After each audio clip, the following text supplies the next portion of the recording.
Good afternoon, everyone. Good afternoon. Good afternoon. If I could call this meeting to order, please, and bring the conversations to a close, please. Good afternoon. Today is March 4th, 2019. Welcome to this meeting of the Budget and Finance Committee.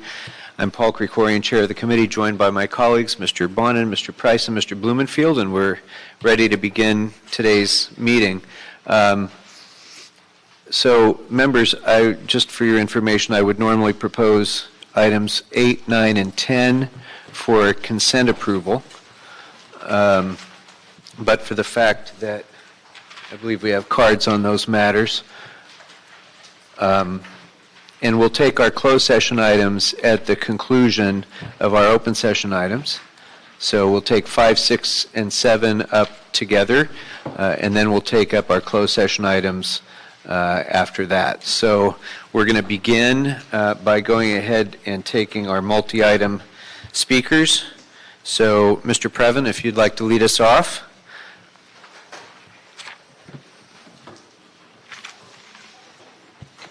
Thank you, sir. It's Eric Previn, and you seemed a little surprised that 9 and 10, which are the refunds from the Office of Finance, would be of any interest to anyone. I looked into it. Pitney Bowes, first of all, the Presort Group, are a mailing company, and they had $978 million in revenue in the fourth quarter of 2018, but they're getting a $137,000 refund from Claire Bartels down in finance, not campaign finance, Office of Finance. And then J2 Cloud Services, just for the record, they had fourth quarter $346 million, up a full 10%, which is impressive for the fourth quarter, and they're getting a little refund of $176,000. So we don't know exactly why, but we know that the fiscal status report is the real reason why everybody's here, and I think it's sort of good news. I mean, we're stabilizing things a little bit. I would argue that the city attorney, who is overspending at $2.74 million, has a little bit of a problem. And I know that there's some newly unanticipated legal expenses, which is, of course, worrisome. We don't know about those. We know about some of the ones in the past. And one definite area where they do need to improve, whatever the cost, is in the providing meeting times for folks who want to bring open government stuff to their attention. They've been extremely sort of out of whack, out of step with what's happening. Now, the city clerk is having a little bit of an overage due to the CD12 election that Koretz is very aware of. There's a lot of fundraising going on right now out in CD12 because there's a special election. It's going to cost us $2.5 million, well, 1.3 for this portion, and then if there's a runoff, likely another to make it 2.5. But what's not in the budget, and Ethics Commission had the tiniest little wave, was the matching fund money that is going to be pushed out at historic levels because Herb Wesson, as you recall, lowered it down to $20,000 for that group only, for the threshold that is, and then 6-to-1 match. So it's worrisome. It is extremely worrisome. Now, the controller, I'm happy to report, has a surplus, a perky surplus of $672,000. Shall I just go to the general public comment now and be done with it? No, if you don't mind hanging on for a second, I'd like to call Mr. Herman next. I'd like to hear the sworn overtime report. That would be I'd like to call Mr. Herman next. Okay, Mr. Herman is not here. Mr. Spindler.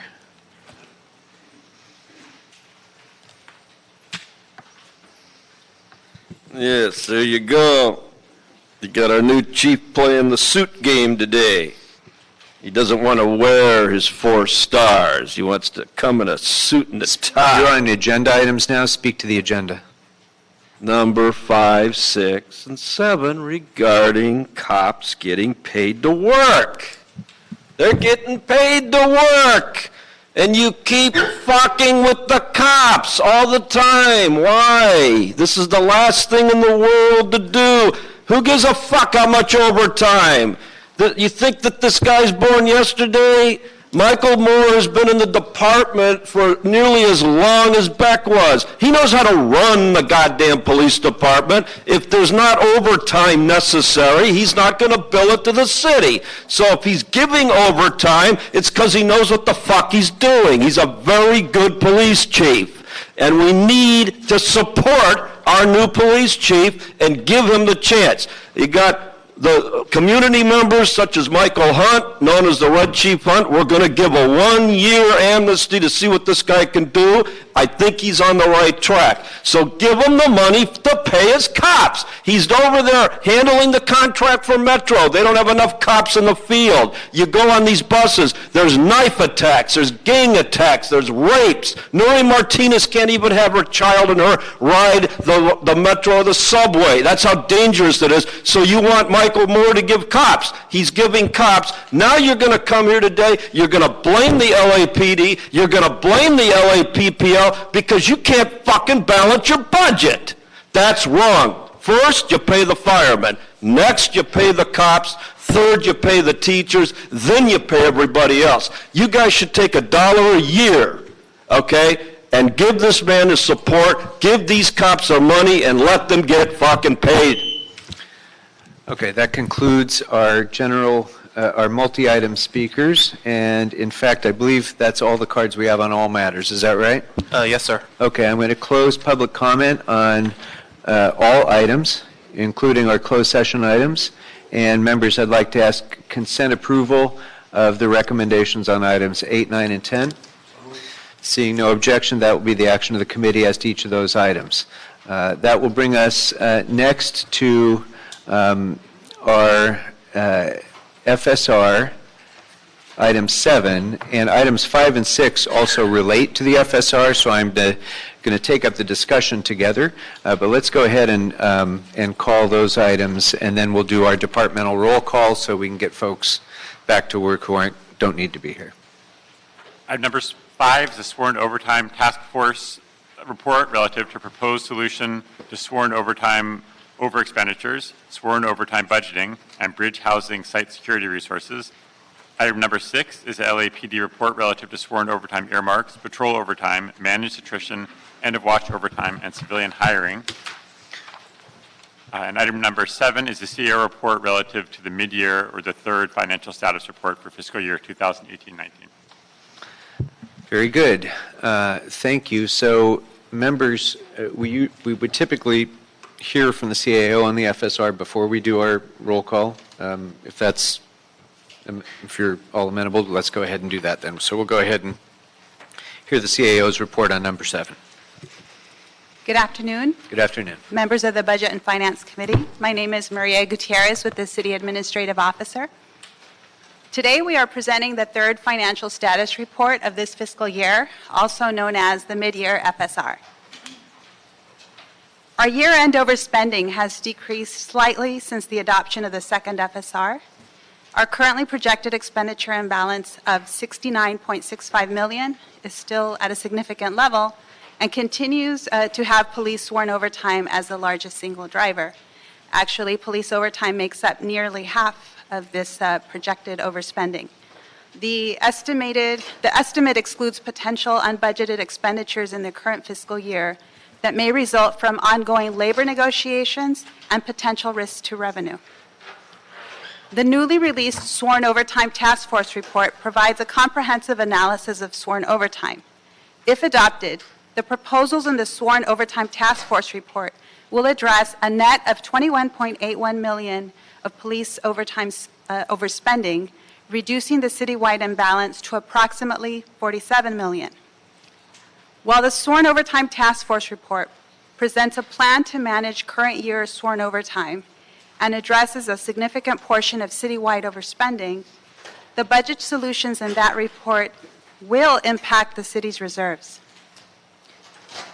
Regarding our reserves, after accounting for the recommendations in the mid-year FSR, as well as the pending sworn overtime report, the reserve fund is expected to decrease from 5.67% to 5.59%. The 5.59% represents approximately $346 million. This will restrict the city's ability to rely on the reserve fund to manage the budget through the year end and remain above the 5% threshold. Our cumulative reserves are at 7.48%, or approximately $463 million. This is down from 7.7% as of the second FSR. In light of the latest reductions to the reserve fund, We continue to urge city departments to manage within existing resources and work to meet budgeted revenue targets. Further, should labor agreements be reached in the current fiscal year with employee bargaining groups, city departments will be required to absorb any current year fiscal impacts to the extent possible. Regarding our revenue projections, revenue through January is $43 million above planned receipts. This is primarily due to higher receipts in property, business and sales tax, and interest earnings, with offsetting shortfalls in parking fines, documentary transfer tax, and parking occupancy tax. With approximately 90% of business tax renewal receipts recorded after January, it is too early to project year-end revenue. Also, any revisions to current year revenue will be addressed as part of the 2019-20 budget process and included in our year-end financial status report. As discussed, regarding our expenditures, the decrease is largely attributed to a reduction in police, general services, and fire departments. Our year-end overspending is largely due to the continued overspending in the police department, primarily due to the sworn overtime expenditures, which makes up approximately $33 million. This estimate, of course, is prior to taking any actions on the sworn overtime task force, which will reduce the projected overspending significantly. There is continued overspending in various accounts of approximately $7.19 million within the fire department, but it is anticipated that the department will manage the remaining imbalance through deferred expenses and potential reimbursements. There's also continued overspending in the general services department of approximately $5.5 million, but their projected overspending has been reduced significantly since the second FSR. We have newly reported overspending in the Office of the City Attorney, which is largely related to a projected $2.05 million overspending within the litigation expense account, which is new. There are also additional overspending from unplanned storm drain repair projects, which were impacted by the current rain. And lastly, we continue to track the Ardon settlement as a potential $10 million unbudgeted item for the current fiscal year. Our FSR presents budget balancing solutions to get us through the year end. As discussed, the sworn overtime task force report and the recommendations therein are expected to reduce year-end overspending from our $69 million to approximately $44 million. There are also anticipated future actions totaling approximately $14.75 million, which will further reduce the year-end overspending to $29 million. These anticipated future actions include transfers that are pending in separate reports outside of this FSR, and the anticipated transfer of approximately $10.6 million from the UB Reserve for Mid-Year Adjustments account. This office has also identified potential future actions that could reduce the remaining year-end overspending to $14.4 million. This consists of approximately $10.48 million in savings to be generated by the police department, which is contingent on certain emergencies not occurring. There is also approximately $4.75 million in savings in the unappropriated balance for the account entitled Various Programs and Services Contingent Revenue account, which is an account that is backed by Cannabis Revenue. So if these revenues are received, we would anticipate that they would be able to offset our citywide overspending. In sum, our transactions in this report total approximately $92.76 million. Included in this is $6.73 million in appropriations to the UB Reserve for Mid-Year Adjustments from savings that we have identified from different departments and accounts within the unappropriated balance. There is a reserve fund loan of approximately $895,000 to the police department related to the MTA work. And there are $13.44 million in reductions to special gas tax improvement fund appropriations. These are separate from SB1. These are not SB1 funds. These are regular gas tax funds. The reductions that we identified in this FSR at this time are not expected to have negative impacts on any projects, as the funds are either no longer needed or alternative funding sources are identified. We're available to answer any questions that you may have. Very good. Members? Mr. Kretz. Thank you, Mr. Chair. So I wasn't clear. Where are we on adjusting for the contracts that we are in negotiations over with our coalition of city unions and presumably close to finalizing? How do we adjust for those funds? We don't know exactly what it's going to be yet, but we know there'll obviously be some increase in obligations for the city. Mr. Llewellyn. Councilmember, I'll take this one for Ms. Gutierrez. Our tradition is that we do not, in fact, budget in advance for labor contracts. We don't have a number because it actually affects, one, it can be inaccurate, and two, it affects the negotiations.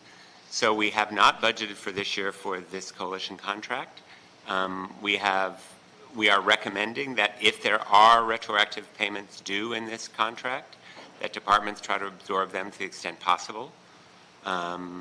They have not been informed, as you know, because we do not have a final resolved contract, what those targets are, if there are any, because we have not said in any public forum whether they're going to be retroactive payments or not, sir.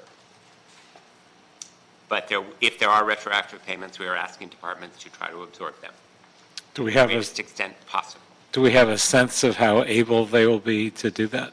Well, sir, since any retroactive payments, if any, are not public, it's hard to discuss whether they have the ability to absorb them or not. But we will work with them to the extent possible. It is something we will have to solve in the year-end report if, in fact, there are retroactive payments approved by City Council.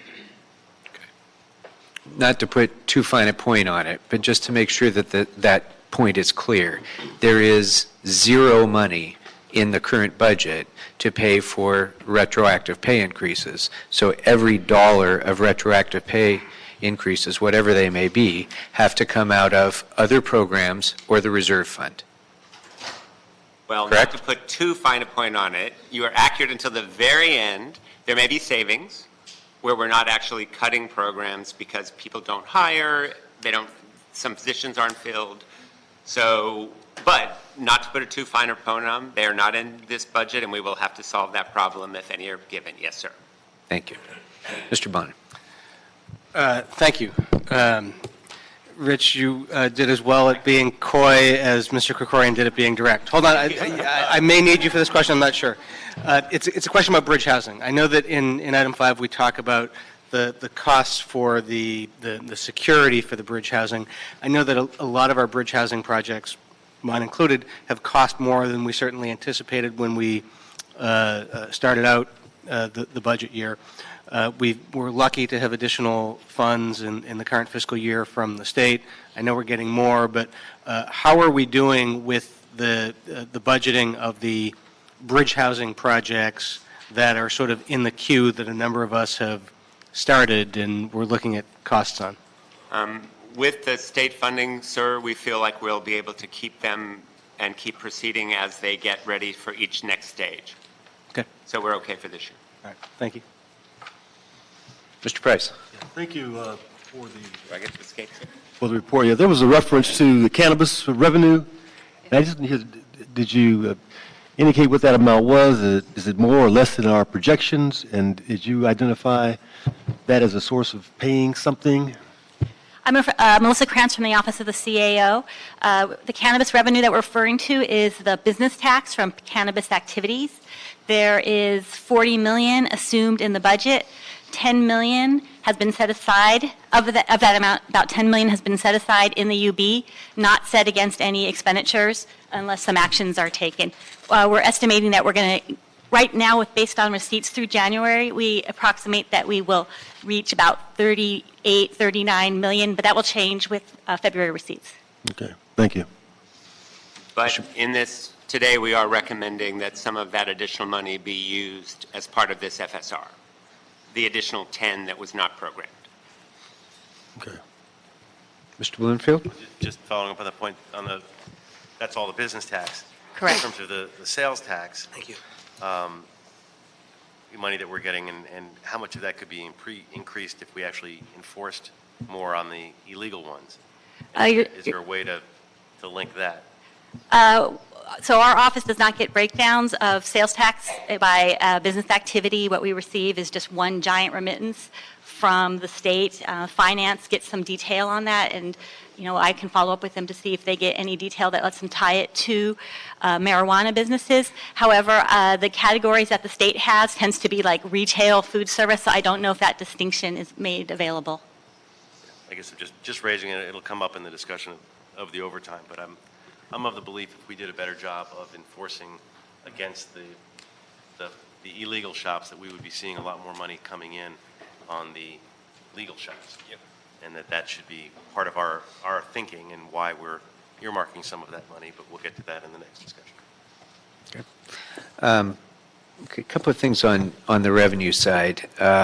We're a little over 20 million above plan on sales tax, but that is an allocation issue. Correct. So which makes it one-time money, correct? It's two things. So one is the allocations kind of accelerated receipts, but with each successive remittance, we're seeing that go down. So actually, our receipts through February have knocked off a big chunk of this. The other issue is there was some delayed remittance, and that is definitely going to be additional money that we will have at the end of this year. Okay. But whatever is attributable to the state allocation methodology it should be considered one-time money and should be accounted for in next year's budget. Correct. So it won't be a surplus. Correct. Okay.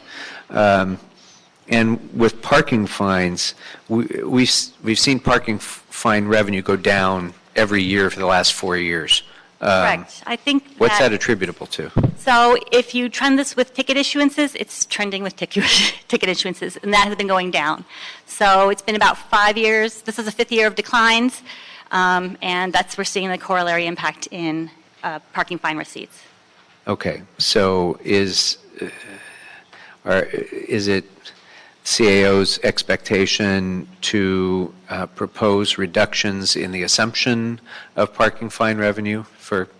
Yes, at the year end, year? we will likely revise this downward, and if you had a chance to look at the controller's March 1 letter, they too also revised that receipt downward. Okay. And in terms of the gas tax revenue reduction that you mentioned, I didn't quite catch. That went by a little bit quickly. Tell me again about the gas tax revenue reduction. So we are reporting in this FSR potential year-end revenue shortfall of $19 million in gas tax revenue. This FSR, as a result of that, makes about $13.4 million in adjustments, some reductions, and we've indicated that at this time there are no negative impacts to projects because we've identified alternative funding sources to offset those reductions. What do we attribute that gap to be? Why is it coming in so far below plan? So I'll defer to my colleague on that one. So that's a pretty significant gap. Is that a general long-term trend because of better gas efficiency and reduced miles driven, or something else? Selena Karen with the Office of the CAO. Currently, we don't really know what's causing the revenue shortfall.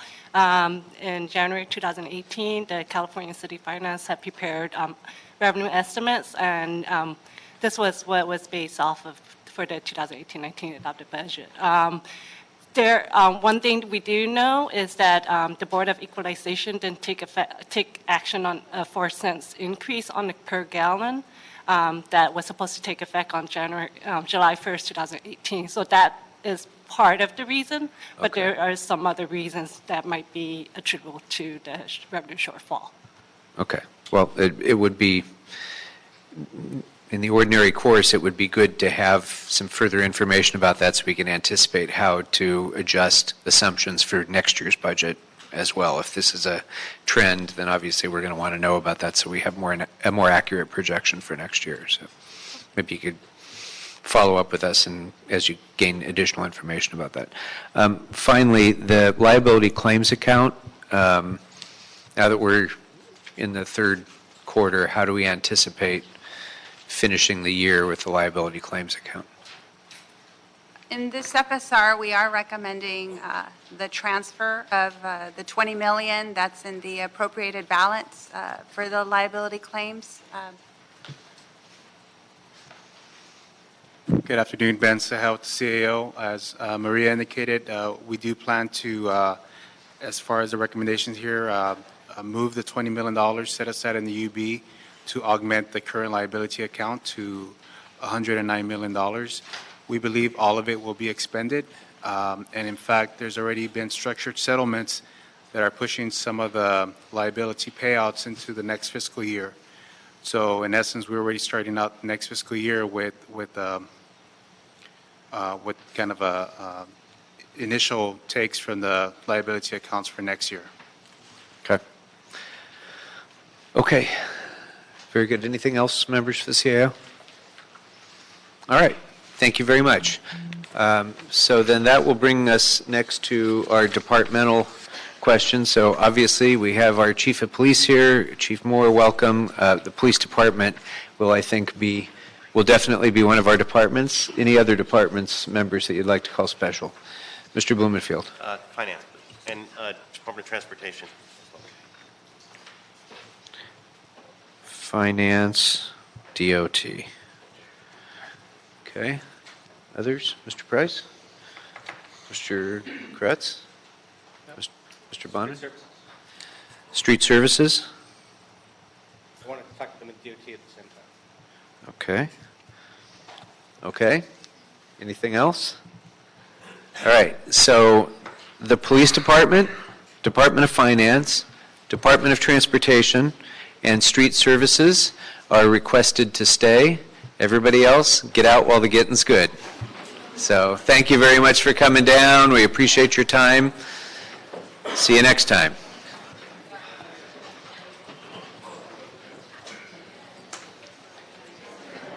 And as all of our other city departments are exiting, Chief Moore, if I could ask you to come on up to the front with the other members of the police department.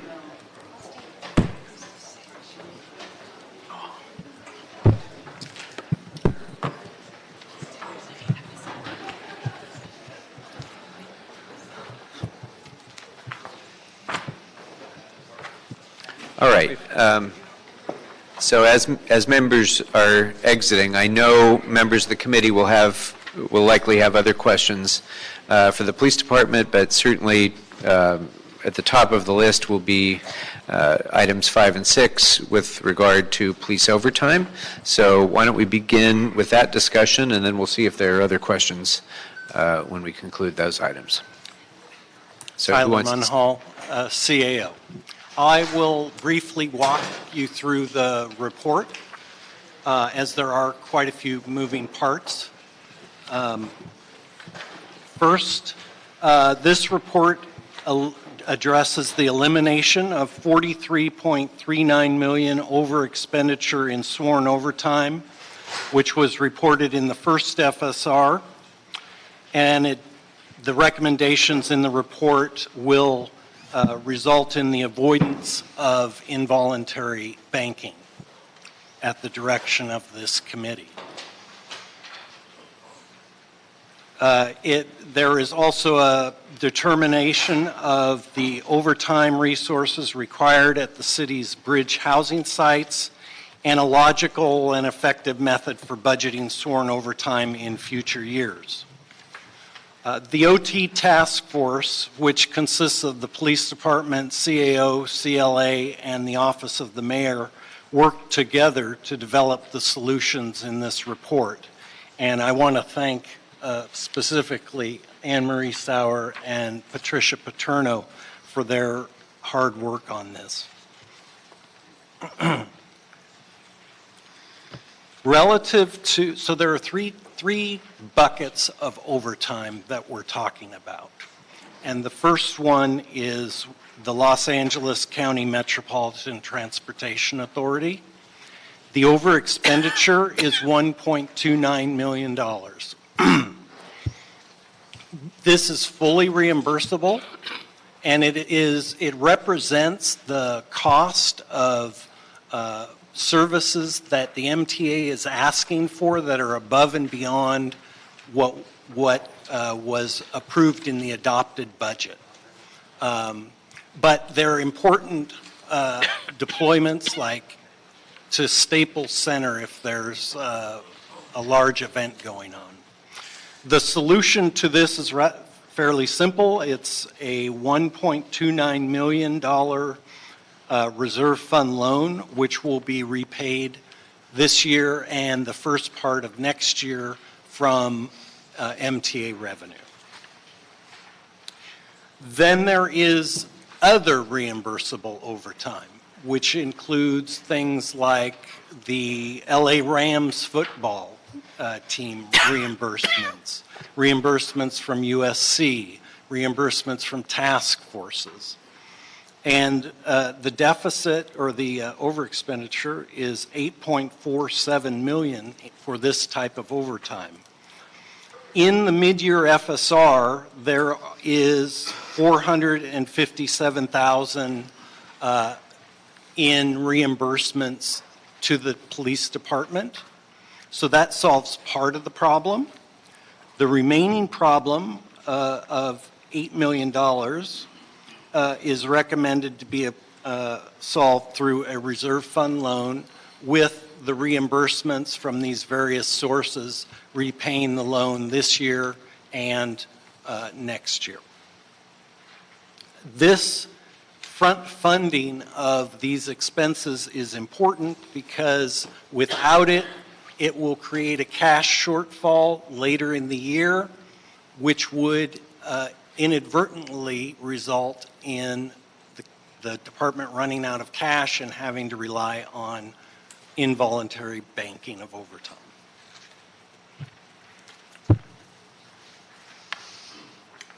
The final category of overtime is non-reimbursable, and that is the overtime paid by the general fund for city-related deployments.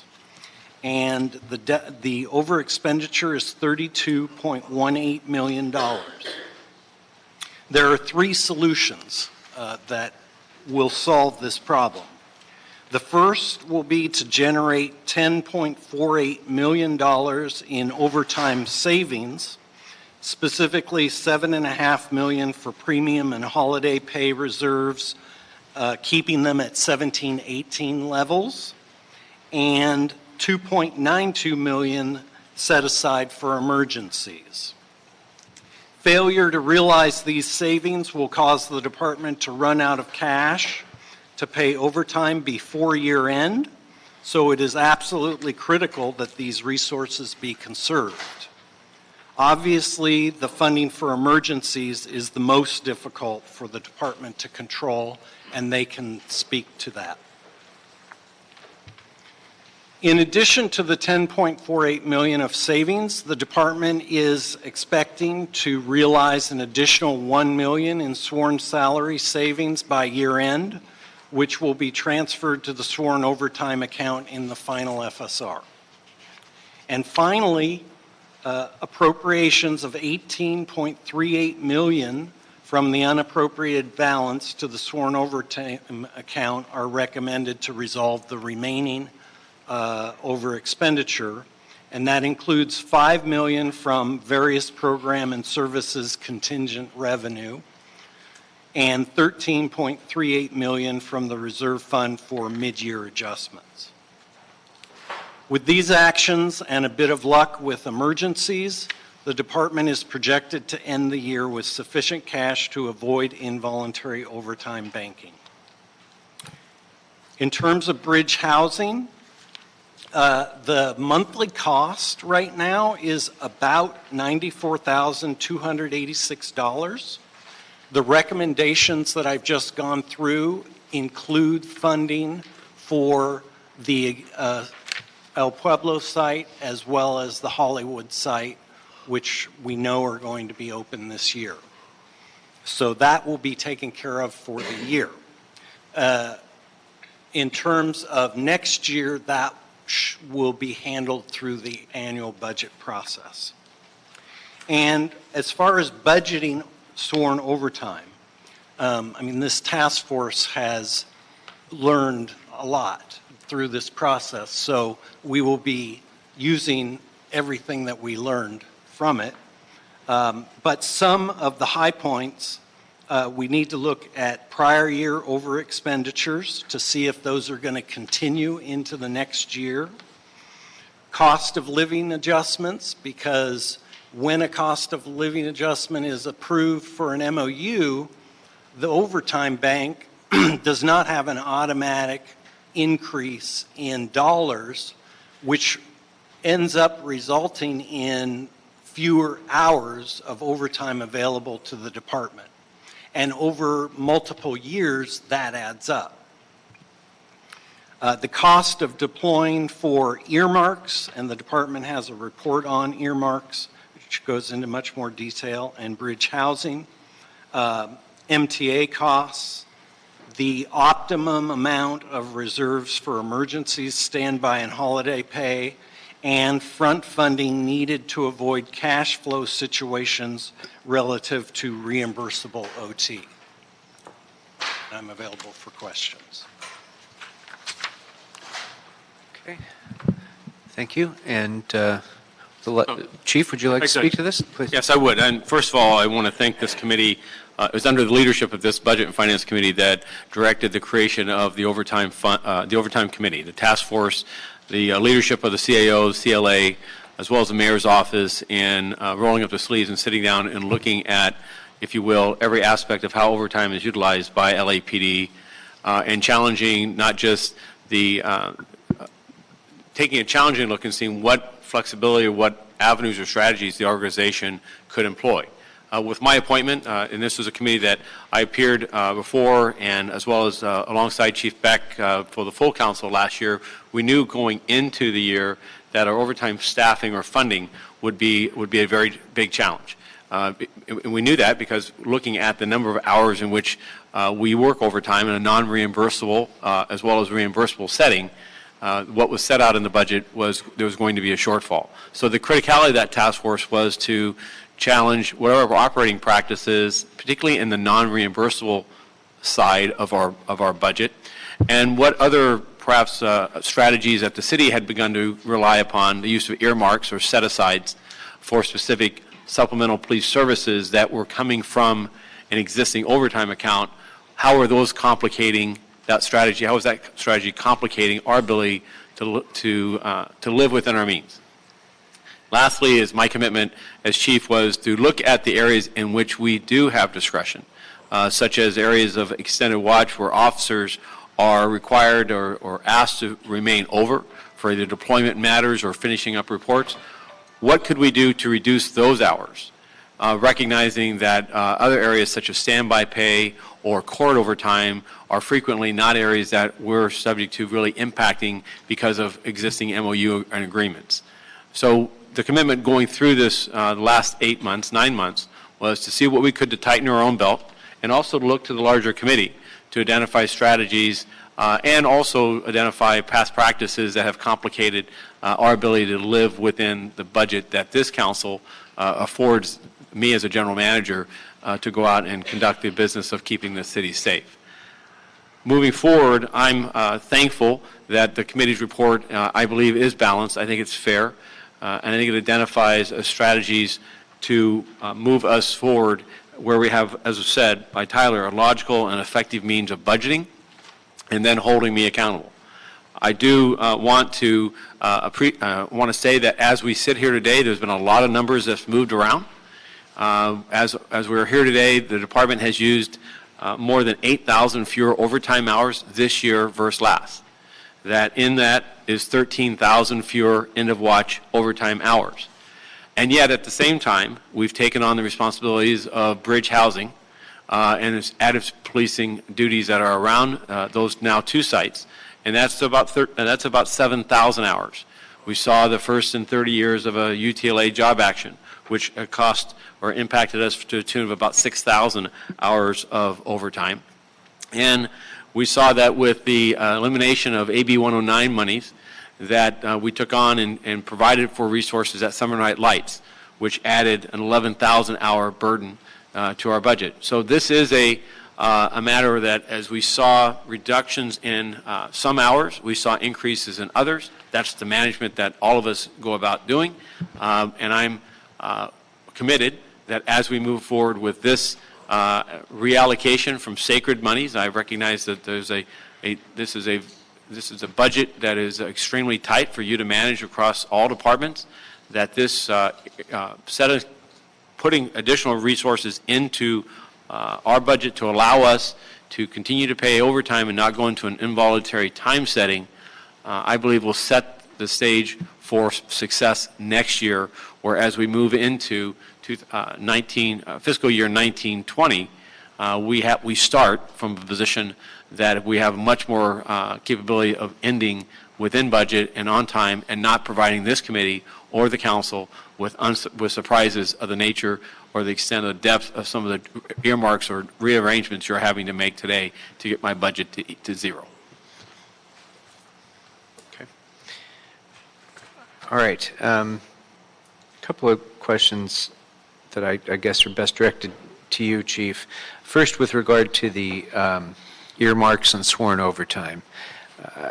To what degree do you think that some of the specialized details that we're currently funding through earmarks can be absorbed into ordinary patrol duties and with some sort of benchmark for success other than separately funding these programs with overtime? And I look specifically to, for example, to Bandit taxi cab enforcement.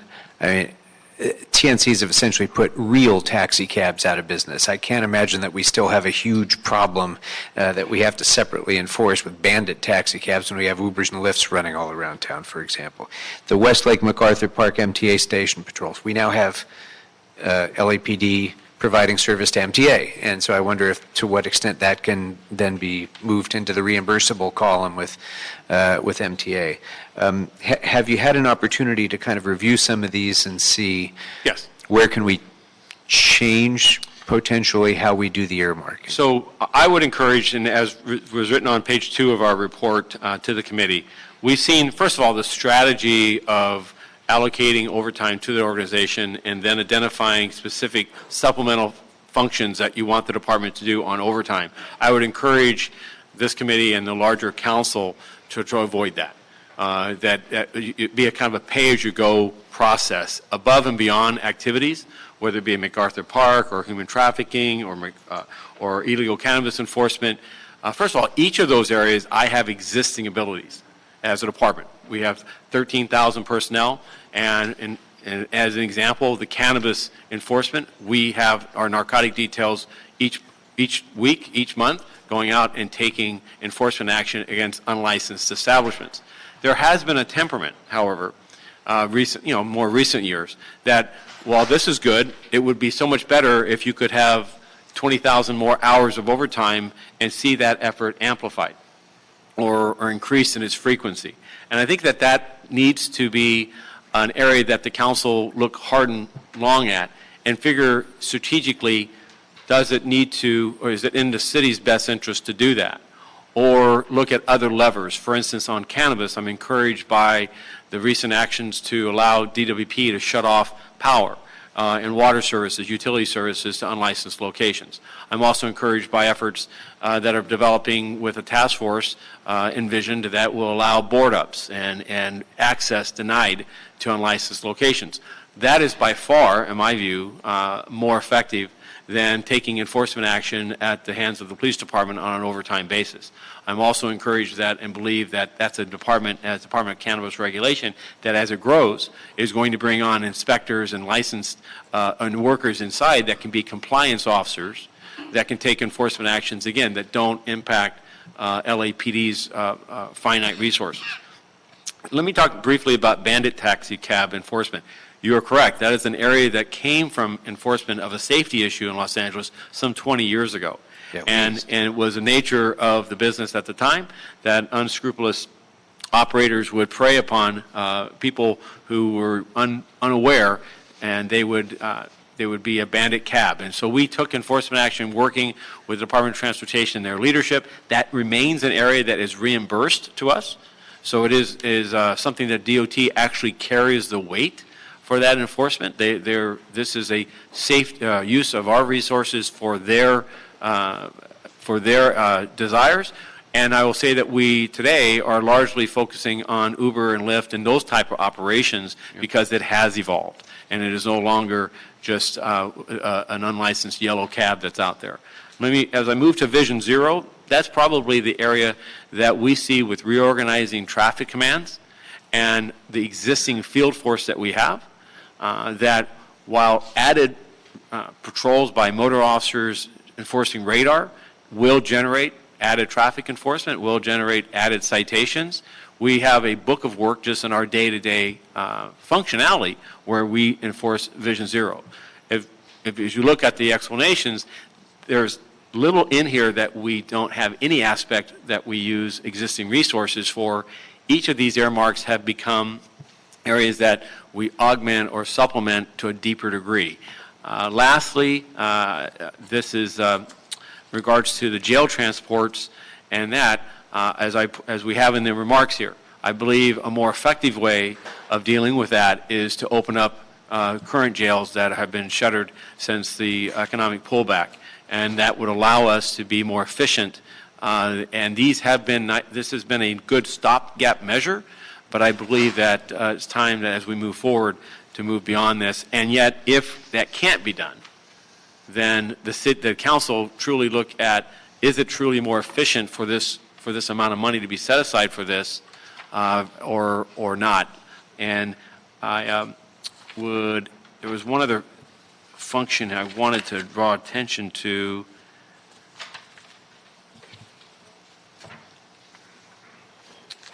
I'll say the party car operations from Valley Bureau. This, again, reminds me of an action by an individual council office that started, again, 20 or 30 years ago and hadn't been, the office holder accounts and discretion within an individual council office has said, well, we would like to have a dedicated unit for X purposes. And it was not meant to be boiled into or cooked into the day-to-day budget of the organization. So there probably was, if we look at it, where do these earmarks, where do these set-asides come from? It came from those type of strategies that go back a number of years. Moving forward, again, I would think strategically that we do the best we can with existing resources, and especially unless you're going to bring new monies to the table, that you charge me with efforts to support those initiatives, but recognizing there are limits to how much that can actually mean as far as added shifts or dedicated resources for that particular task. Human trafficking, we use our vice units today. We've dedicated them to specific task force operations. Obviously, that's been helped by setting aside $1 million of further monies. But again, I would hope that in the result of this conversation, that we would pull back from those unless the council has those added funds, that we would pull back from it, and you would allow the organization to use with its existing resources strategies to focus on those initiatives as best possible. Thank you. You mentioned reopening some of the shuttered jails and how that would reduce the need for sworn overtime because of the transport costs. And there have been similar examples that we've seen, like with the property rooms and some of the other things, where a sworn officer has to take time out of their day to drive across town because we don't have enough facilities staffed with civilians to save that trip. So with regard to the jails, first of all, how are we doing with our civilian hiring of jailers, and is that robust enough that we would be able to open up those jails, number one? And if I just finish the thought. Then I'm sorry. And then the second component of that is, because not so much a question as a hope that you will come to us for the coming budget with further recommendations about areas where civilian hiring can significantly reduce the need for sworn overtime. We are all very eager to see those sorts of investments in the next budget so that we can avoid some of these unnecessary expenditures of overtime on, honestly, just inefficiency. So and this is, the department is fully supportive of further civilianization, of restoring hundreds of positions that have been lost over the last decade. An organization that had 3,600 full-time civilian members that fell to a low of 2,675. We are now at 3,000. That is I appreciate that the department has been allowed to maintain that staffing because last year's approved budget were to have us pull back to 2910, I believe was the civilian staffing number, and we've been allowed to work with the CAO and with this council to maintain within our salary account, our civilian salary account, to maintain that 3,000 number. I believe we're at 3,007 right now. The criticality of that is that we've gone from having 69 officers working in the Metropolitan Detention Center to now having 13. The goal is for that number to be 0. The other goal that you'll see coming forward that we submitted to the budget via the commission to the mayor's office is efforts to restore the operations of those outlying jails, to include Harbor, Foothill, Devonshire, Southwest.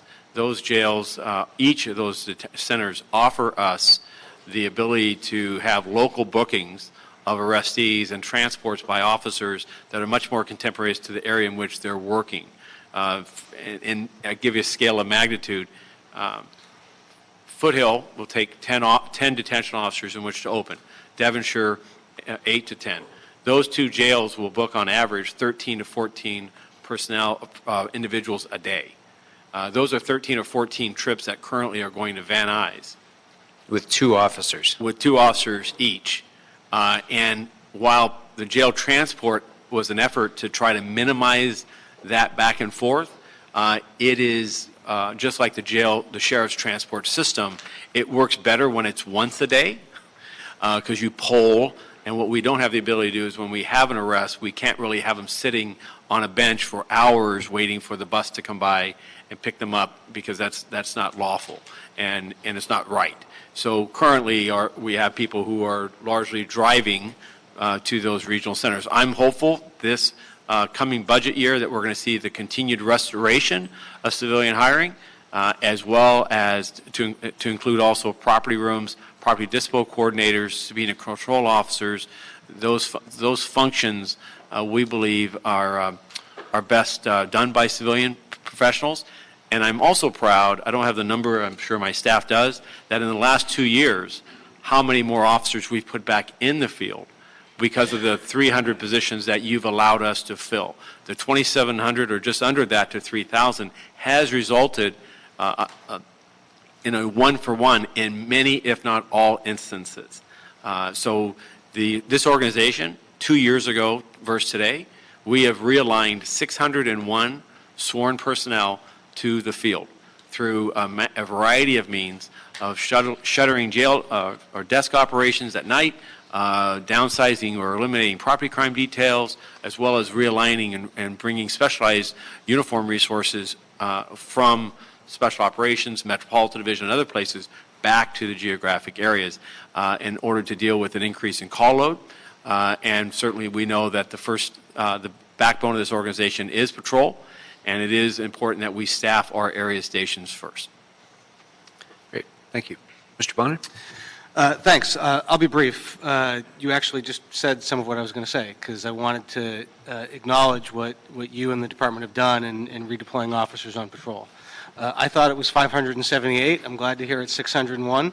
That's phenomenal. I mean, I think this committee as a whole for the past few years has really made it a priority to try to help the department find ways to get more officers out on patrol duty. And starting with your predecessor and then the commitment you brought at the beginning, like day one when you took over, has been huge in that. And I hope that we can give more support for hiring more civilians so you can keep doing that. It's made a huge difference. And 601 officers that's huge. How many do we have in an academy class?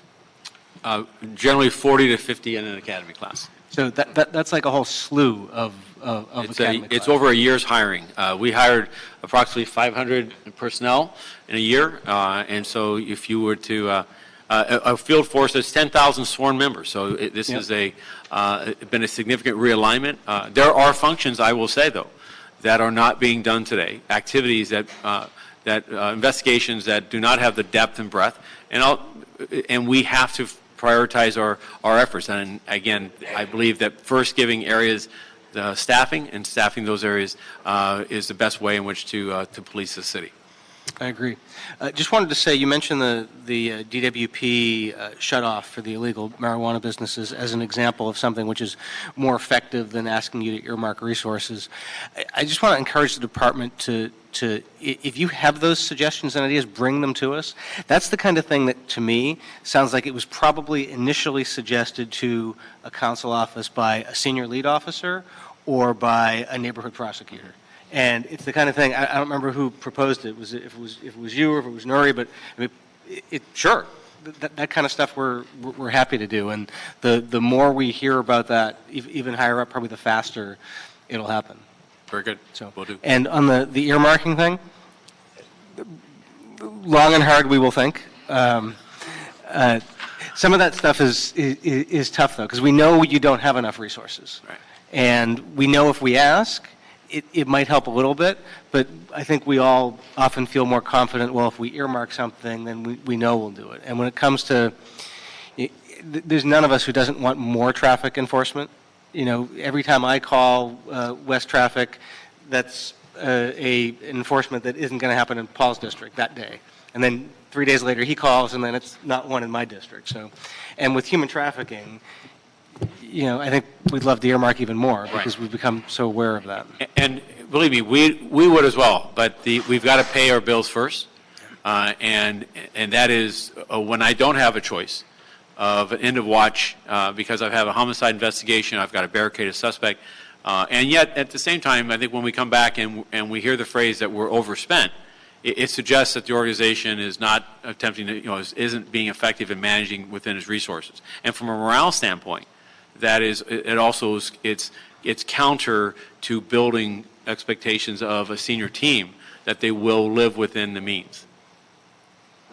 As long as I get all the traffic enforcement at CD5's expense, that's cool. Right. And just one comment on that. There are other ways that we can ensure robust enforcement in those areas, too, other than setting aside overtime. We could include performance metrics in the budget, for example, where we instruct Chief Moore that he is to make a certain number of hours, devoted to some of those areas, or not instruct, request, and measure his success based on that. There are other ways that we can do it without incurring the time and a half obligation and plus that comes from overtime. I think he wants us to think long and hard on that suggestion. Well, I will say that, this is, I take my, obviously as a commission, as the head of the organization, in response to the mayor, who's identified priorities for this department, and with concurrence of the council, we've added more than 1 million hours of additional field presence in the last 2 years. And a portion of that has been the MTA. So again, as a strategy for this city to improve the public safety was to bring on a contract that had another entity provide for the organization so we could provide those added hours each day on bus and rail, which I believe is again, helping our reduction in violent crime last year, property crime, as well as the initial reduction we've seen year to date. Thank you. Mr. Kretz. Thank you, Mr. Chair. And I also commend you for moving in the right direction on civilianization, I think, and extra folks on patrol. In general, you probably know I've been talking about this for 10 years, that we really need to completely civilianize all the civilian jobs out there. So there shouldn't be one able-bodied sworn officer doing civilian work. And that has to be an efficiency that at the end of the day saves us money. Mm-hmm. So even if it costs money to do, at the end of the day, we're more efficient and it saves us money. The same thing with opening up more property rooms, opening up the jails, staffing them fully with civilians. The same thing with adding the equipment into cars that are taking, we're told, sometimes an hour a day of officers' time. I mean, that is like losing hundreds of officers. If you replace the equipment, suddenly you have hundreds of officers' time and an incredible change. So I would think that if we do all of those things with the extra time, we could eliminate some of the overtime. I understand the overtime for a UTLA event that or an earthquake or whatever. You can't predict those. You could predict, nighttime basketball leagues, on the other hand, or some of the other things that were mentioned, that working with our homeless programming. That's not a sudden surprise. That's a city program. Mm-hmm. And I don't see why we can't more intelligently use existing resources for the programs that aren't surprises and try to limit the overtime more to circumstances where they are surprises. So absolutely agree with you. We're currently in a series of innovation groups evaluating recommendations to improve our efficiencies and effectiveness. We added recently online reporting for theft investigations some 8 months ago, and now 200 to 300 of those reports a week are being generated online, supporting the customer, the victim, in a much more humane manner, not requiring them to go to a station, and also not requiring an officer to go to that person's location. These are instances in which there is no investigative follow-up, and previously we would spend a couple hours on that investigation. We'll be making an announcement soon for the next iteration of that, another report that I believe we take tens of thousands of time a year, spend 2.5 to 3 hours on each one, and have zero or nearly zero investigative value. So we are constantly, and will continue to look to means of doing work more smartly. And at the same time, we have seen 57,000 more radio calls this year versus last, and 170,000 more radio calls since 2012. Those numbers are from 2018 in comparison to 2012, 170,000 more radio calls. That, with the existing workforce, is an impact. So while we are moving to shift load and burdens, and we continue to work with our existing resources, we see demands increasing. Homelessness, for instance, and the issues of HOPE teams, which previously did not exist 5 years ago, that now exists in excess of 50 personnel. Those are shifts that are strategic and will continue. This is a council that I'm committed to working with to try to find ways, and we're using our existing resources for activities that are important in your district and important to the safety of Los Angeles.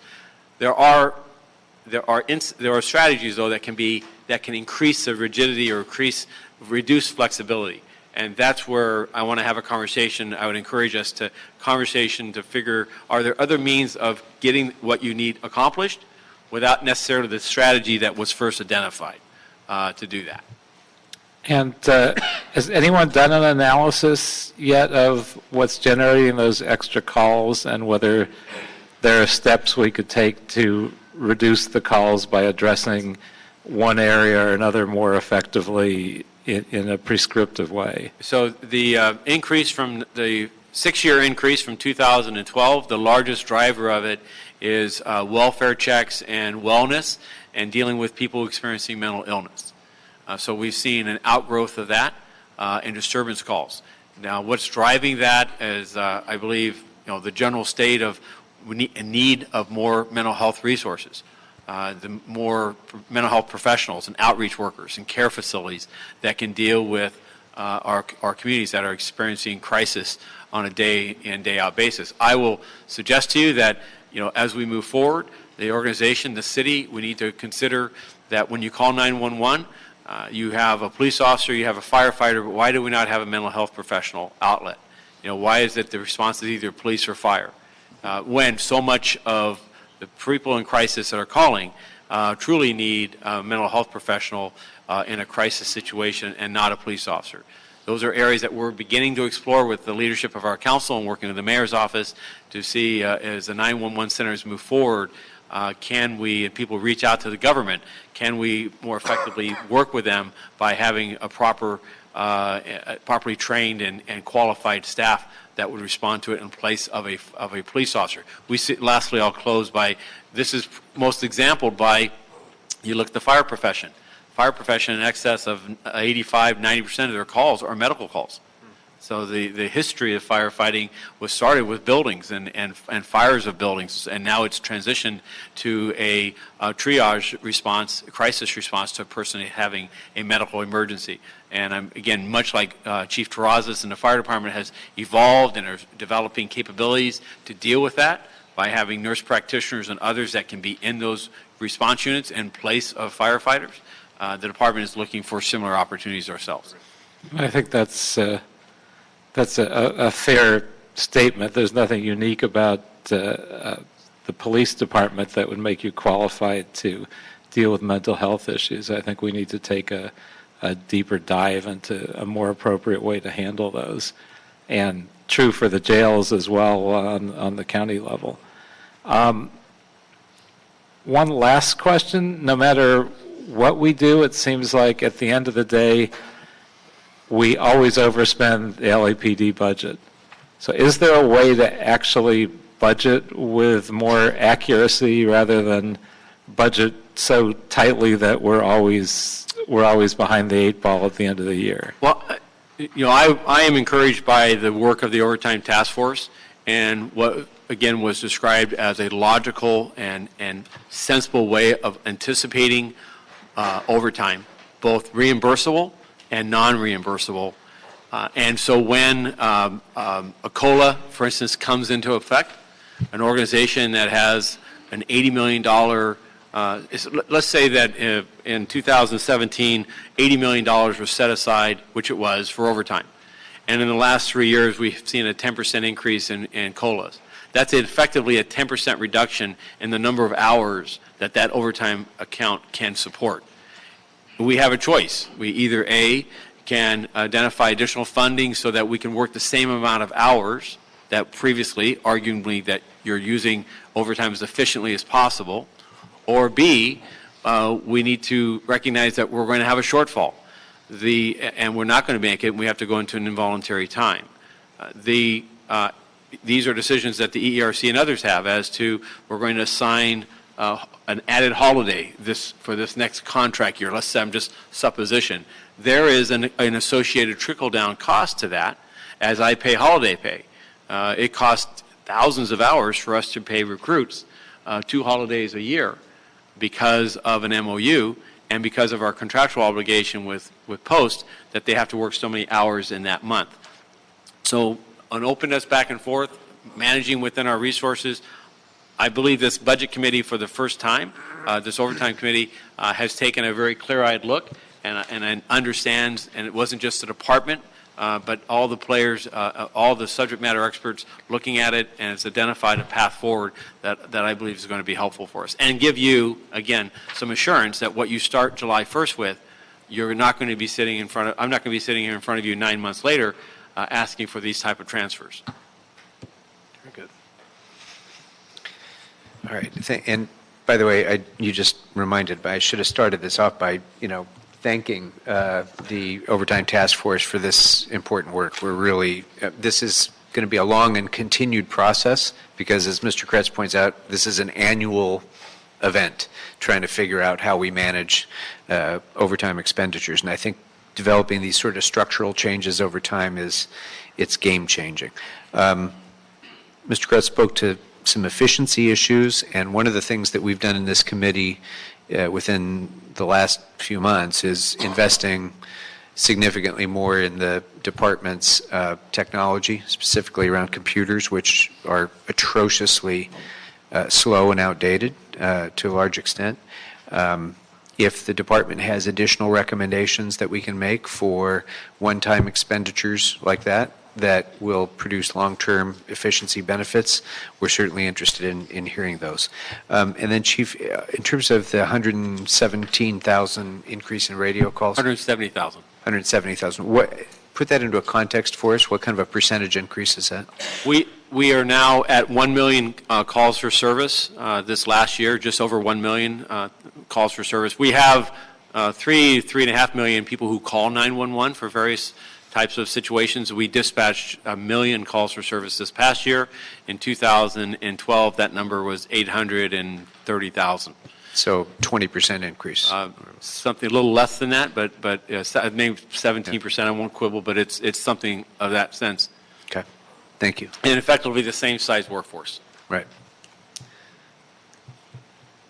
Mr. Blumenfield. Okay. First of all, I want to echo my colleagues.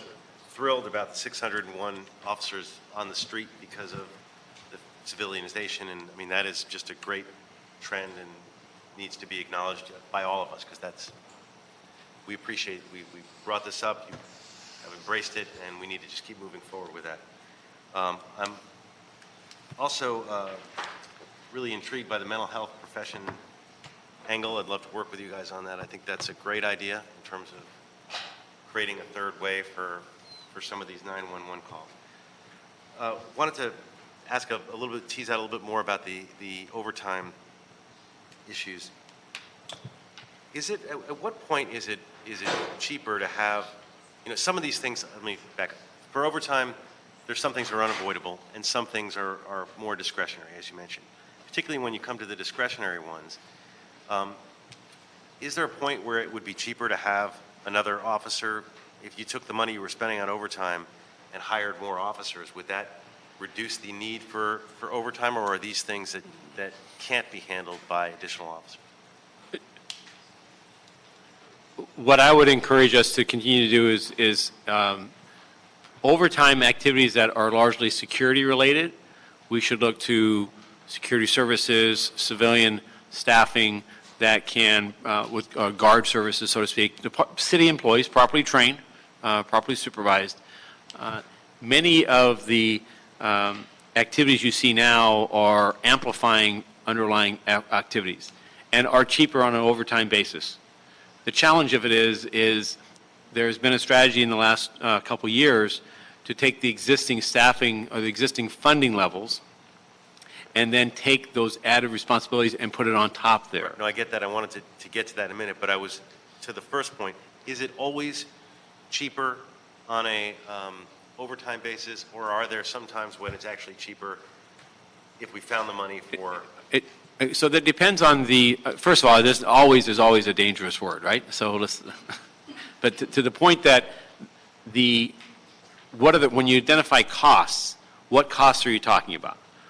For instance, if I pay overtime and have officers work 2 to 4 hours of an extended watch for some added patrols, there's a short-term benefit of that, and there's a boost, if you will. But at some point in time, there's an argument that it just becomes normalized, and those added hours just disappear. And so there's a surge aspect, an unexpected, an emergency aspect of overtime that overtime should be used for. Programming it needs to be looked at strategically. The MTA contract is a programmed use of overtime to provide the bulk of those services. And the thought behind that to date has proven effective is that the organization has a standing capacity to have added uniform officers who work a 4th or 5th day a week, and they're very willing to do that supplemental service, which is cheaper than if you were to add 400 full-time officers to the workforce in order to do what it would take to police the MTA. And that's approximately, just a top of head, it would take 400 to 500 full-time officers to equip the 150 officers that we put out 7 days a week in that process. The organization's ability to build 400 to 500 additional staffing would be not only an investment in monies, but it would be an investment in time, as we have worked just to basically break even in our staffing levels for the last 2 to 3 years. So I think when you look at costs, the rubric is a little more complex. In short, I don't believe we over-rely upon overtime in this agency. I believe that it is been and has been used as emergencies and unplanned circumstances and obligations that are created by MOU agreements. And I guess we would be overusing it if we're doing a lot of these earmarks. We might be overusing it. I think the misnomer was that there was some flexibility in that account that could sustain these added burdens without having an impact on us. And for instance, we went in 2016, we had just over 1 million hours of overtime that was allocated without any earmarks for all non-reimbursable, spontaneous, unplanned events. That fell to 833,000 hours in just 2 years. So 170,000 fewer available hours, and the account just could not withstand that. It didn't have that type of excess, and that's why I think where the work of the committee was so important was to get into the books and see where are we picking up overtime hours, so that you could say, well, that was really discretionary, and you could do without doing that. And looking at the charts, it was a little, not necessarily apples to apples in directly, because some of that stuff might be things that you would have done anyway in the previous years. You know, that was earmarked for overtime, that sucked out some of those flexible hours. It may have been something that in the previous years you did those things in overtime anyway. I can't think of one. Well, maybe the party car, but the other ones were largely activities that were not funded. Is that? Right. The party car was separate funding, and then the Bandit taxi, because that was DOT funding. That just, it had been on top of our budget, but then it became an earmark. Which I guess relates, similar line of questioning is sort of supplementing versus supplanting. Don't you get some flexibility in the sense that some of the money that's earmarked for a particular activity may in fact be, although it's intended to supplement it, it may in some ways supplant money that you were already going to do on that activity. Is that? I don't know. I always hate the word supplanting. It's paying for something that we'd already be doing. Well, because, I mean, like you mentioned that it's supplementing it to doing something to a deeper degree. And that was what you were saying earlier. And the degree that's deeper is not a fixed amount. It may not be a one-for-one, to your point. And this is where the cannabis enforcement, I think, is probably a good example. The earmark set aside for cannabis this year was $2.3 million. And we did not have the deficit in this account was such that we said, no, we have to use existing narcotic enforcement details to do this enforcement. And instead of 2.3 million, we used about 6,000 hours overtime, which is probably about $400,000, $500,000 that we really didn't have, but we relied upon existing resources. So to your point that you added if we had done everything on if everything on cannabis had been only on an overtime basis, it would have allowed narcotic details at the local level to not have to necessarily concern themselves about illegal cannabis, and they are small units. So it's not like they have nothing to do on their plate. The street-level narcotic enforcement is still a challenge here in Los Angeles. It would have freed them up, but I felt there's enough that it's important enough at a local neighborhood level that we go, and we certainly saw this as a priority with the council and the mayor's office in our communities, that the hundreds of unlicensed locations, that became a priority for our NEDs, our narcotic enforcement details, regardless of whether or not there's overtime funding. Now, it can't be everything. I met with City Attorney Fuhrer just last week as our periodic meetings, and he identified narcotic abatement locations that are not illegal cannabis, and asking for greater emphasis and support of his office's initiatives of those chronic and problem locations because they're hotbeds for crime. That's the balancing act, is which of these priorities.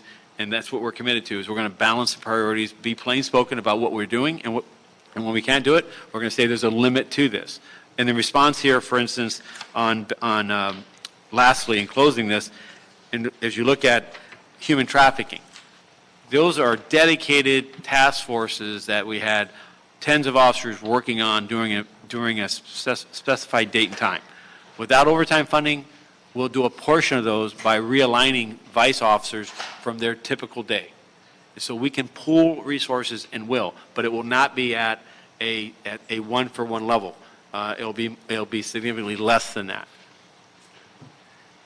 It's interesting. I mean, that's this whole thing. That's where it gets all a little bit fuzzy in terms of how it all works.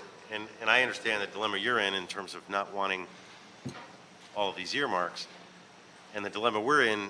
To some extent, we have these priorities that we want expressed, and we can't dictate, and we shouldn't dictate, politically how you deploy or what those priorities are. Right.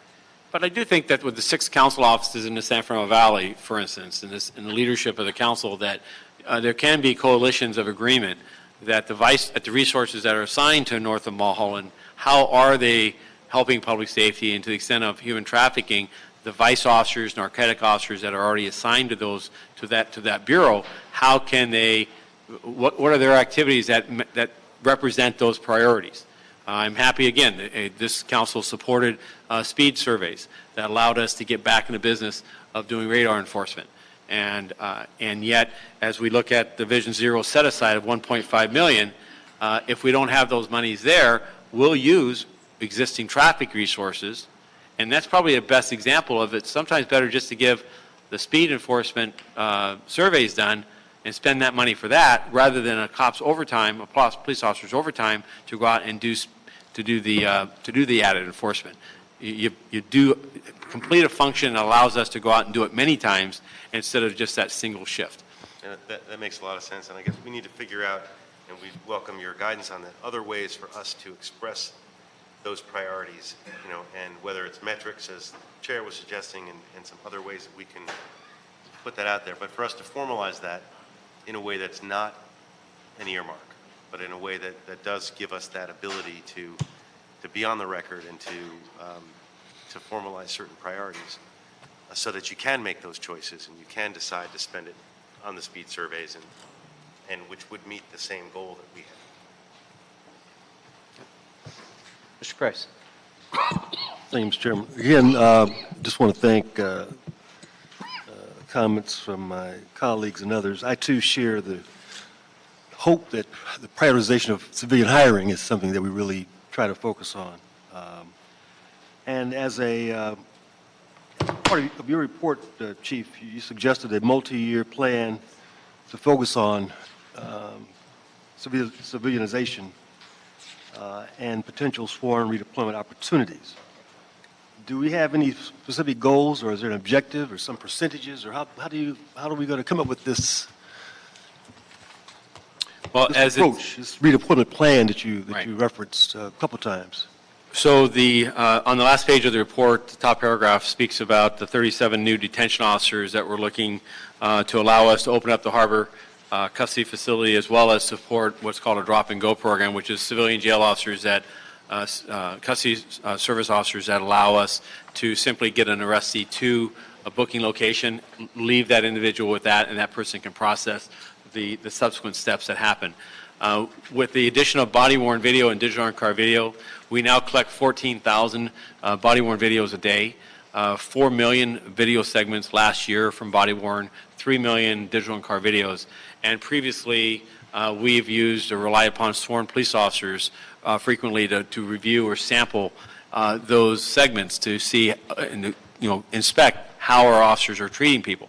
Critical work, and critical work that was filled by civilians, or by sworn personnel in the absence of civilians. With the recently signed 1421, effective March 1st, we're now getting ready to provide Public Record Act requests for serious matters of public concern, sustained acts of serious misconduct against officers, officer-involved shootings. This council was supportive of 6 authorities for us to using our existing civilian monies to identify 6 civilians in place of 6 police officers to do that record production. So historically, there has been instances in which we have to have something done, and we'll put a police officer on it. But we will continue to work with the council and work with under the leadership of the mayor to identify civilian opportunities that can better do the work more cheaply, and frankly, in many instances with the proper credentials and certification, so that they're doing it in an outstanding manner. So we're going to avoid asking for positions also that while they improve services, they're not showing a return to the geographic area or to a policing a sworn member. We could improve service levels on a host or a magnitude of different avenues.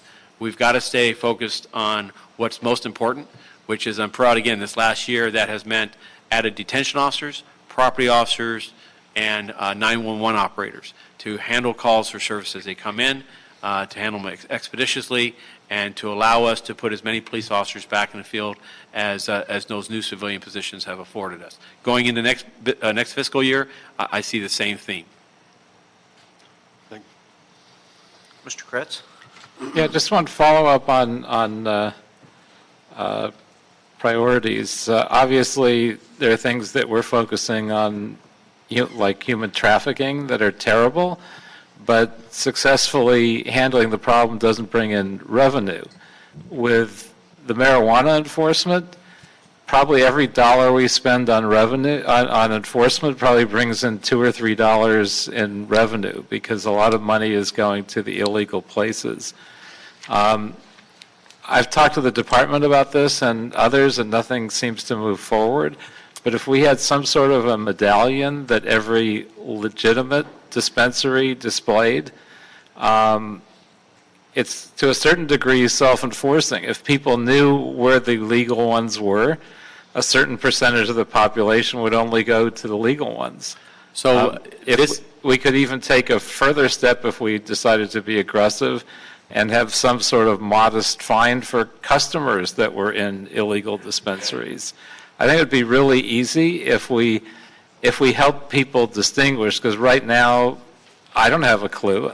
Not that I'm not a marijuana user, so it doesn't matter, but there are places in my neighborhood, I don't know which one's legal and which one's illegal, and they've all been there for a while. How do you know? So we will continue to work with the Department of Cannabis Regulation as they build. It's a department that's being built as it begins its youth and as it's just being formed. I've heard the same point, a medallion or some type of signal. We will continue to take criminal action against unlicensed locations, both those that are significantly impacting crime issues in the area, as well as those that are just simply unlicensed because people are trying, a greed factor is driving them to believe that they can operate outside of the law as a means of making a quick buck.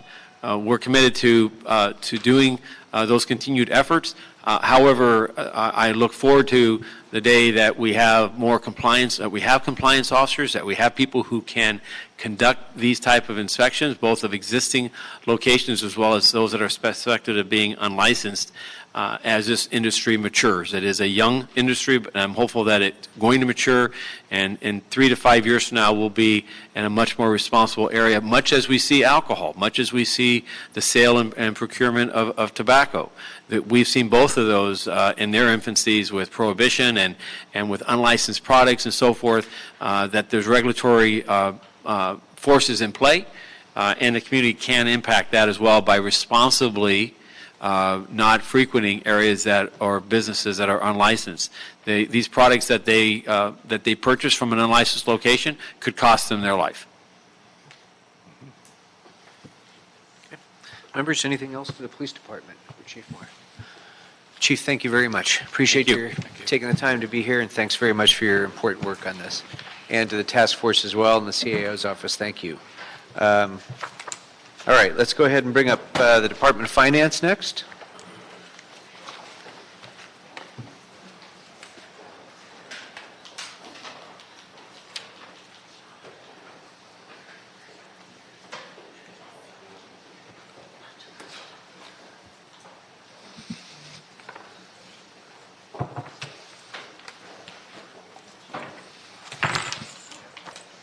Good afternoon.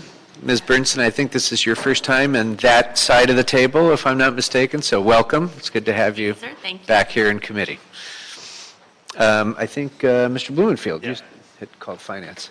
Strange to see you over there. Okay, but question is basic about the several departments said that they wouldn't participate in the credit card merchant fee program. I think there were 9 in all, and I'm just trying to understand that, if there's a reason that they can't pay the fees. Is that why they're, and the recommendation is that we basically push them that way, in that direction, which is great. I think we should be using the credit cards, but I wanted to better understand why, where the resistance is coming from, and so we can better plan around it. And are there other options besides just the credit card, like all the new services that may have a different percentage, like Venmo and all the different brands that are out there for moving money around that could be used?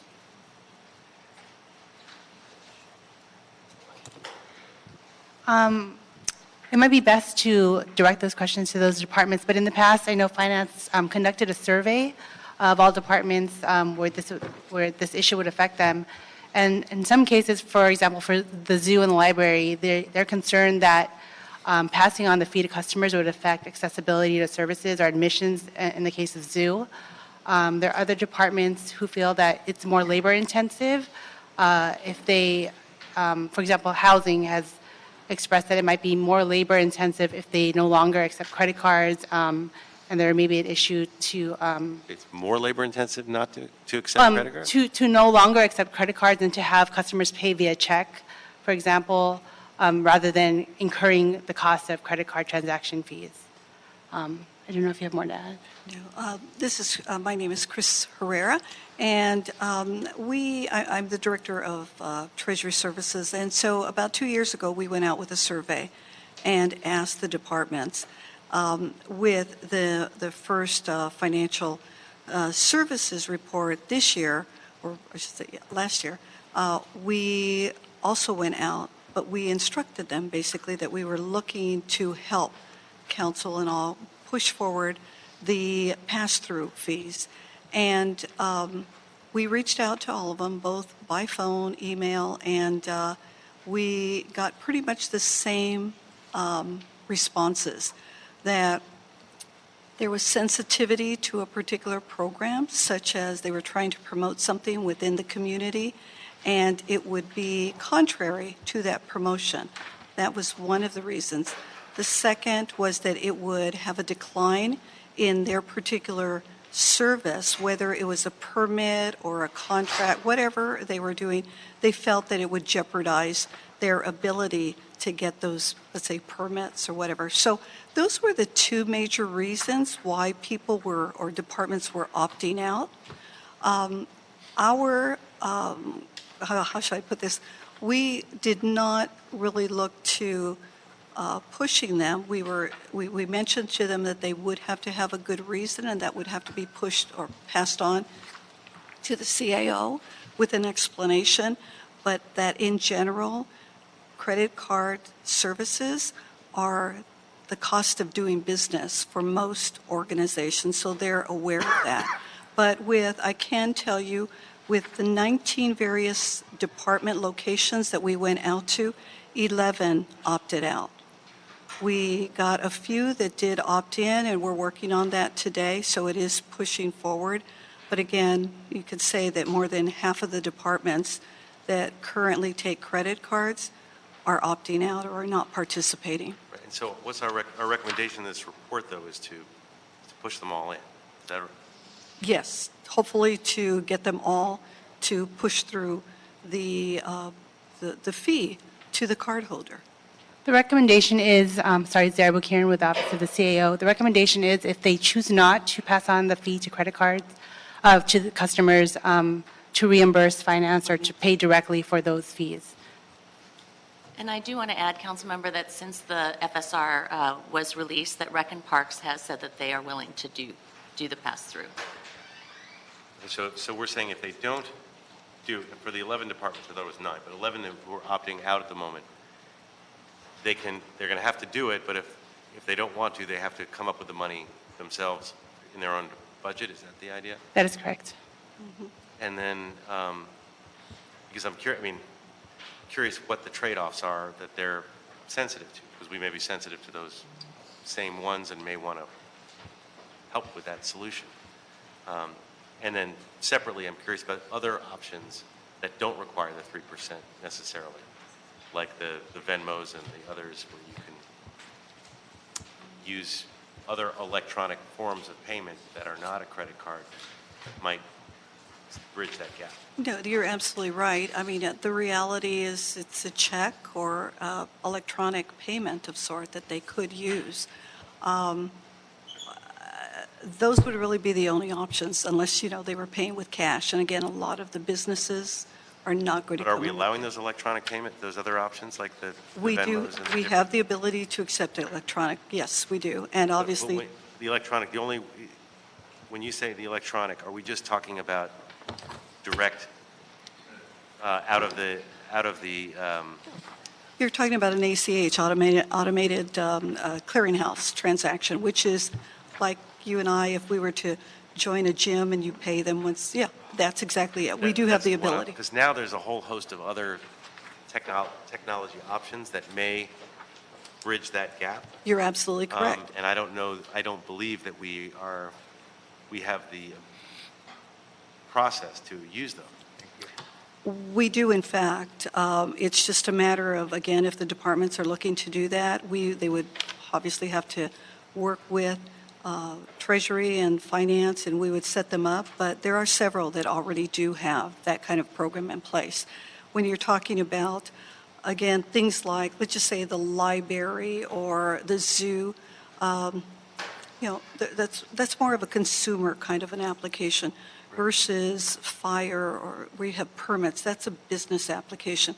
Business applications are very familiar with ACH or electronic, so they can do that very easily. It's the consumer, and that's where, again, we talk about the sensitivity, where some of these departments, it's just not, am I really going to send an ACH to the zoo for... No, nobody's I may not. A school might, but again, yes, we do have the services. It's just a matter of coordinating it. Okay. Yeah, I guess I'd like to see how that, maybe as a separate, I don't want to hold up the FSR, but to get a better sense of how that's working with these other technologies that are out there and to better understand the departments that are so sensitive to it. It seems the zoo would be an easy one for people to take credit cards, or these other services, all these consumer-facing ones that are the most resistant. There should be alternatives.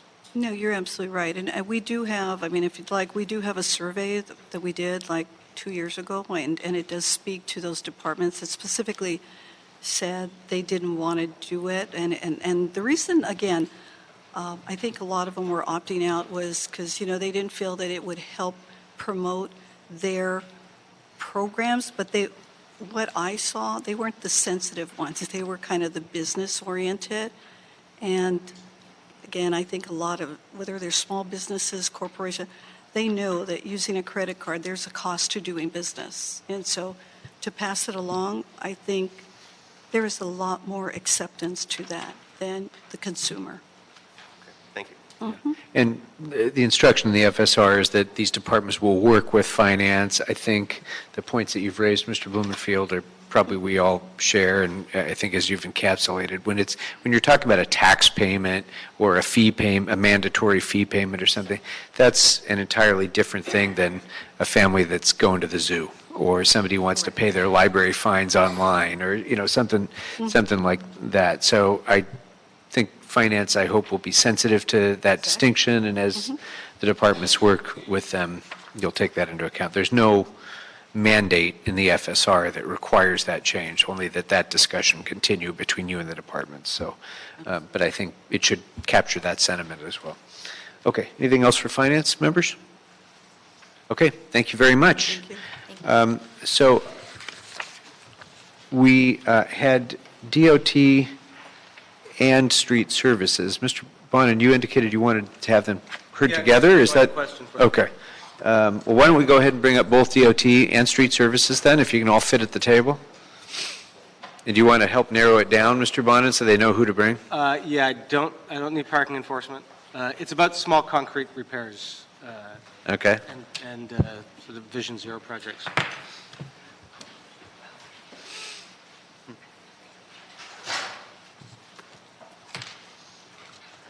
We have one more on the side over here, too. Thanks. Just sort of I think it's a quick question. At the end of last year's budget, one of the things that was sort of in dispute was how small concrete repairs, curb cuts and stuff like that DOT needed to be done were going to get done. There was a conflict over whether or not the positions should be housed in DOT or in street services. Ultimately, it was decided that they would go into street services. So it's a two-part question. One is, how are we doing on getting those types of things done? I think we have two GMs who are sort of a great tandem team now, so I'm hoping the answer to that one is positive. The second is, if there's a problem, I understand that the issue was going to be, for whoever was going to take over, was going to be how quickly they could hire to fill the positions, and I wanted to know how that's going.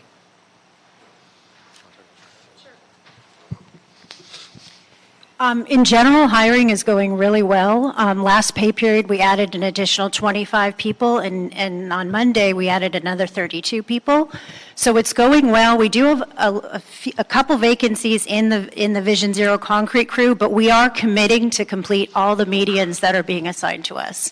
So it's not going to impact the number of medians we're getting done this fiscal year. Okay, it's not just medians, though. I mean, if we want to put in a new signalized crosswalk, we have to put in a curb cut as well.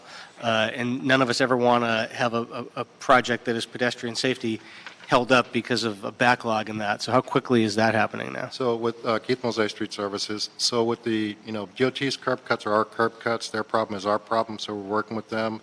We had a meeting with all the GMs, assistant GMs, to talk about this exact issue.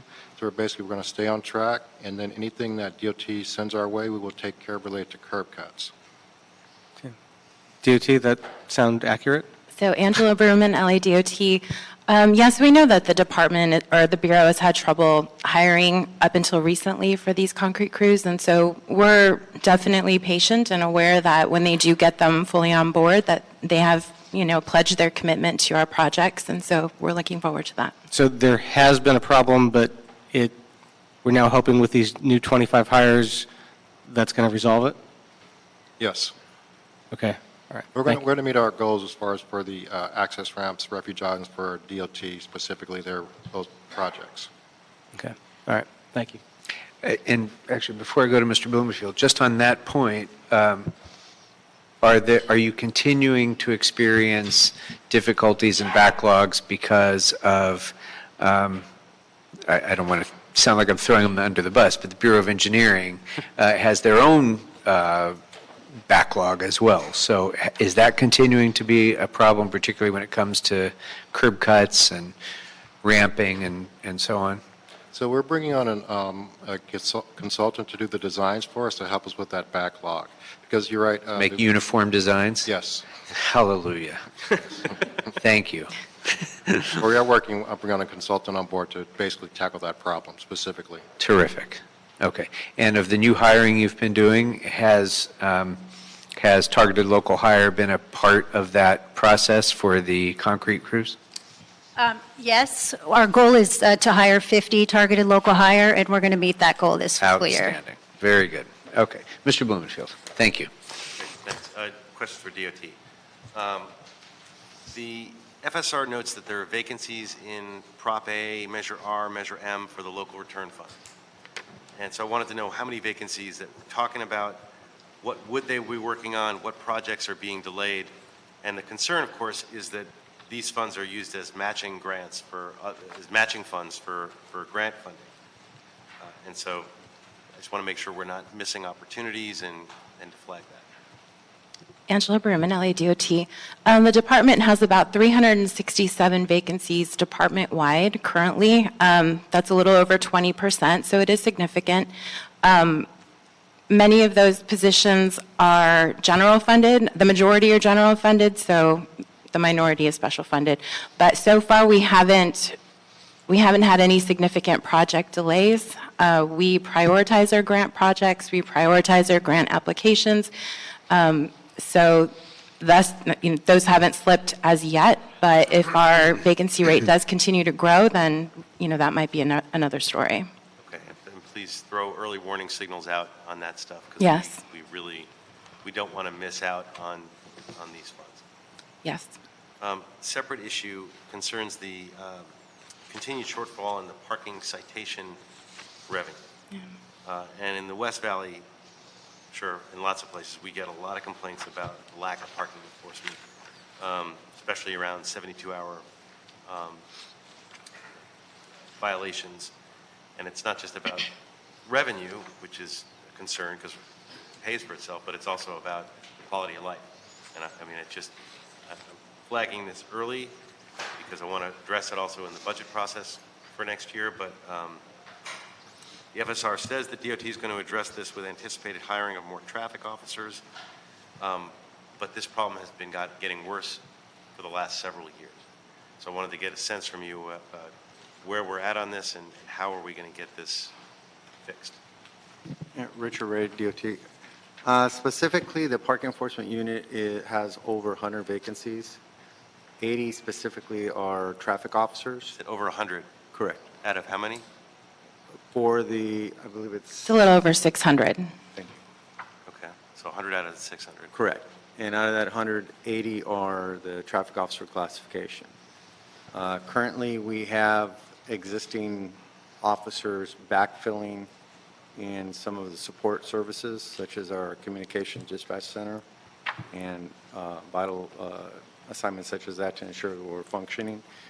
Along with that, we've noticed over the last, I guess, 5 years, we've had a significant increase in the amount of special events, specifically from 2,200 a year to should top off at about 6,500 this year. That's about a 300% increase. So those events obviously are traffic control hours, which indirectly, if they're not filled on an overtime basis, pull straight time resources out there to supplement them, because that is a critical need. As a result, the services are diminished in the area. Our current plan is to hire more as quickly as possible via HR. Because of the forecast, it will take some time. We've looked into emergency appointment, which we should be kicking off right around in May.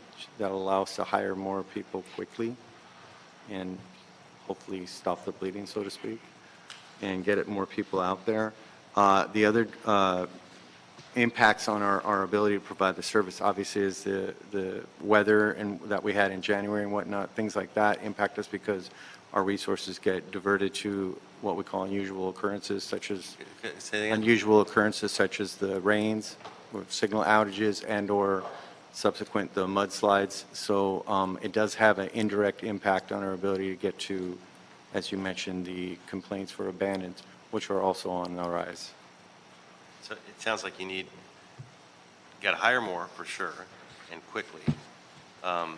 Civilianize these positions, because we were talking with Chief about civilianization and the great progress that's been made, but it sounds like where there's a lot of room is in traffic to do more of that, right?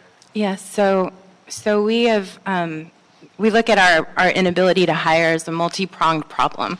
Not only do we have this large amount of attrition that happens very quickly, but HR resources that are provided to us are not sufficient to meet our hiring needs. And also, the personnel department is having similar problems hiring over there. So because of this multi-pronged problem, we've worked with personnel department to put together a budget request that would, for next fiscal year, that could help us. And part of that budget request is getting resources for personnel department, but also making sure that we're getting enough supervisors in our traffic officer, parking enforcement division, as well as the civilian support staff in order to let our officers go back to the field. Right. And maybe reestablish what the baseline is with all these special events and global warming and more, weather issues. We're losing out on a critical function that actually pays for itself in some regards. Yes. So help us come up with another solution. I mean, what we want to, as a council, help you get this done, to get the hiring done, or if there's something that you need from us to expedite this, please, let us know, because this is getting to be a crisis. Yes. I mean, it is a crisis, but it's getting to be an even bigger one. Will do. Thank you. Anything else for DOT members or street services? All right. Thank you all very much.